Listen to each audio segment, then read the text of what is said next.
ابتدائی طبی امداد۔ آپ نے ابتدائی طبی امداد کے لفظ سنے ہوں گے۔ تو السلام علیکم دوستوں، کیسے ہو آپ سبھی لوگ؟ میرے خیال سے آپ سبھی ایک دم ٹھیک ہوں گے۔ تو گائز آج ہم بتانے والے ہیں ابتدائی طبی امداد کے بارے میں، ہم کہ ان کے کیا کیا فوائد اور ان سے کیسے بچ سکتے ہیں۔ تو دراصل آج کل کرونا وائرس کی وجہ سے بھی حادثہ کے شکار ہو جا رہے ہیں لوگ۔ تو آپ ابتدائی طبی امداد کے لفظ سنے ہوں گے۔ کبھی آپ نے غور کیا کہ ابتدائی طبی امداد کسے کہتے ہیں؟ دراصل یہ وہ امداد ہے جو کسی حادثے کا شکار ہونے والے شخص کو فوری طور پر بہم پہنچائی جاتی ہے۔ اس امداد کی بدولت متاثرہ فرد کی زندگی بچانے میں مدد ملتی ہے۔ اردو میں ابتدائی طبی امداد کے لفظ انگریزی میں فرسٹ ایڈ ہے کے مطابقت میں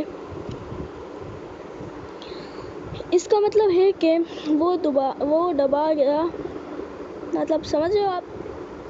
وہ ڈوبایا تھیلا جس میں ابتدائی طبی امداد کا سامان موجود ہوتا ہے اسے فرسٹ ایڈ باکس کہتے ہیں۔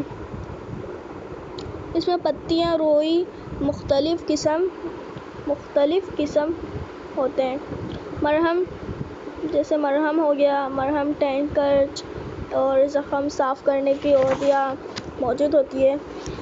ان کے استعمال کا طریقہ جاننے کے لیے ابتدائی طبی امداد کی باقاعدہ تربیت حاصل کرنا پڑتی ہے۔ کسی بھی وقت ابتدائی طبی امداد کی ضرورت پڑ سکتی ہے۔ فیکٹریوں اور کارخانوں میں کام کرنے والوں کو کسی بھی وقت چوٹ لگ سکتی ہے۔ سڑک پر چلتے ہوئے کسی موٹر سائیکل یا موٹر گاڑی سے ٹکر ہو سکتی ہے۔ میدان میں کھیلتے وقت کوئی کھلاڑی گر سکتا ہے۔ باورچی خانے میں کام کرتے ہوئے پاؤں پھسل سکتا ہے، ہاتھ کٹ سکتا ہے۔ یہ ہوتا ہے، دراصل ہو سکتا ہے، میرے ساتھ بھی ہوا ہے۔ ذرا سی بے احتیاطی پر کپڑوں میں الگ لگ سکتی ہے، مطلب کہ آگ لگ سکتی ہے۔ بجلی کا کام کرتے ہوئے کرنٹ لگ سکتا ہے۔ صفائی کرنے کے دوران بچھو ڈنک مار سکتا ہے۔ تو ابھی کچھ دن پہلے ہمارے رشتے دار میں کوئی تھا، انہوں نے کپڑے پہنا تو کپڑوں میں بچھو تھا اور بچھو نے ان کو کاٹ لیا تو ان کی ڈیتھ ہو گئی۔ اس لیے بولتے ہیں احتیاط سے اپنے کپڑوں کو 3 بار جھاڑا جائے، اور نبی کریم صلی اللہ علیہ وآلہ وسلم کا بھی ارشاد یہی ہے۔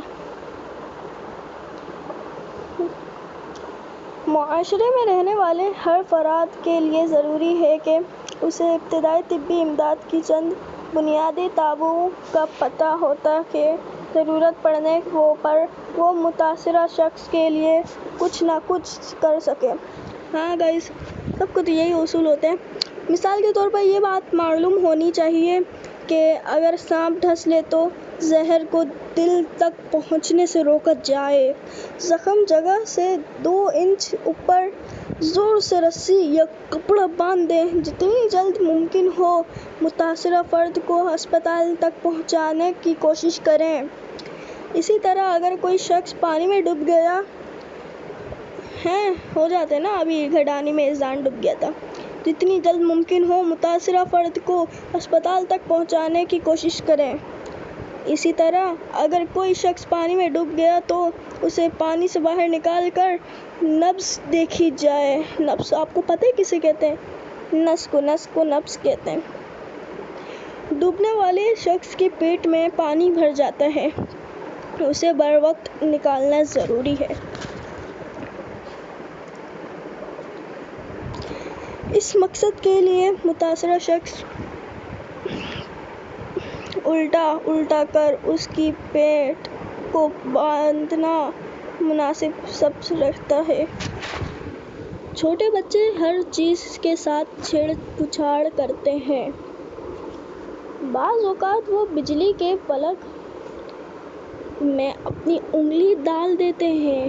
کبھی ایسا بھی ہوتا ہے کہ بجلی کے ننگے تار سے ہمارا جسم چھو جاتا ہے، جس سے ہمیں کرنٹ لگ جاتا ہے، یا کبھی یوں بھی ہوتا ہے کہ کوئی شخص بجلی کے تار یا بجلی سے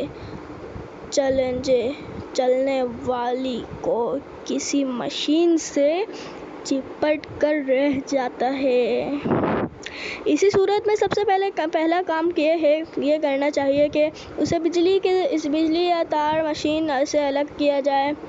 جیسے سوئچ میں اگر اس کا ہاتھ چلے گیا، تار میں اس کا ہاتھ ہے تو اس سے الگ کیا جائے۔ جی، اسی صورت میں سب سے پہلا کام یہ کرنا ہے کہ اسے بجلی کے تار یا مشین سے الگ کیا جائے۔ سوئچ بند کر کے پلگ نکال دیں۔ بہتر ہے کہ مین سوئچ بند کر دیں۔ جی ہاں گائز، مین سوئچ بند کر دیں۔ متاثرہ فرد کو ننگے ہاتھوں سے نہ چھوئیں کیونکہ اس کے جسم میں بجلی ہوتی ہے گائز، یہ بات سچ ہے گائز۔ متاثرہ فرد کو ننگے ہاتھوں سے نہ چھوئیں کیونکہ اس کے جسم میں بجلی کا کرنٹ موجود ہوتا ہے۔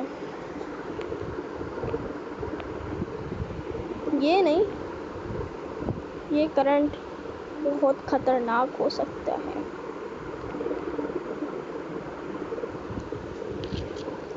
یہ خیال رکھیں کہ الگ کرتے وقت جس جگہ آپ کھڑے ہو وہ گیلی نہ ہو۔ متاثرہ شخص کے اوپر کمبل ڈال دیں۔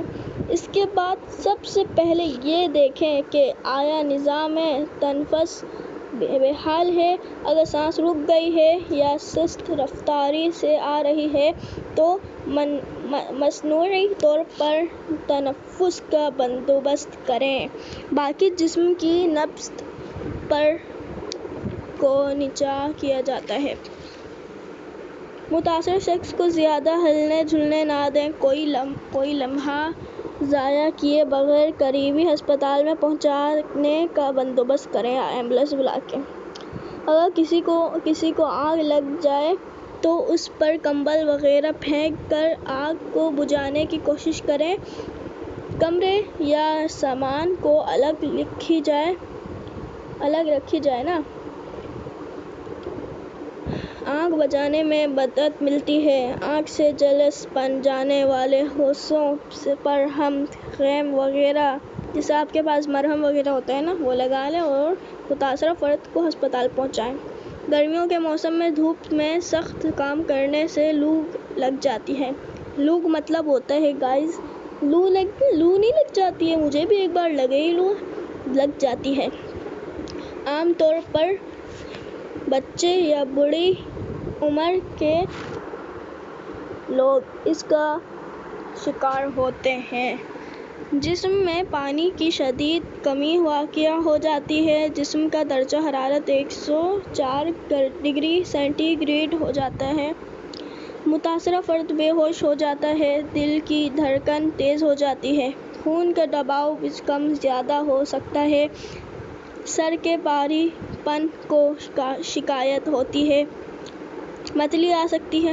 اگر کسی فوڈ کولر لگ جائے تو فوری طور پر دھوپ سے سائے میں لے کر جائیں۔ ٹھنڈی جگہ پر رکھیں۔ ٹھنڈا پانی یا مشروب پلائیں اور جتنی جلدی ہو سکے ہسپتال پہنچائیں۔ یاد رکھیں ان باتوں پر ہم عمل کرنا چاہیے۔ اگر ہمارے آس پاس کوئی شخص طبی امداد کا مستحق ہو تو ہمیں مدد کرنی چاہیے۔ ساتھ ہی ہمیں کوئی لمحہ ضائع کیے بغیر امدادی اداروں کو فون کر کے انہیں مدد کے لیے طلب کرنا چاہیے۔ ملتے ہیں اگلے نیکسٹ ایپیسوڈ میں، تب تک کے لیے امان اللہ، خدا حافظ۔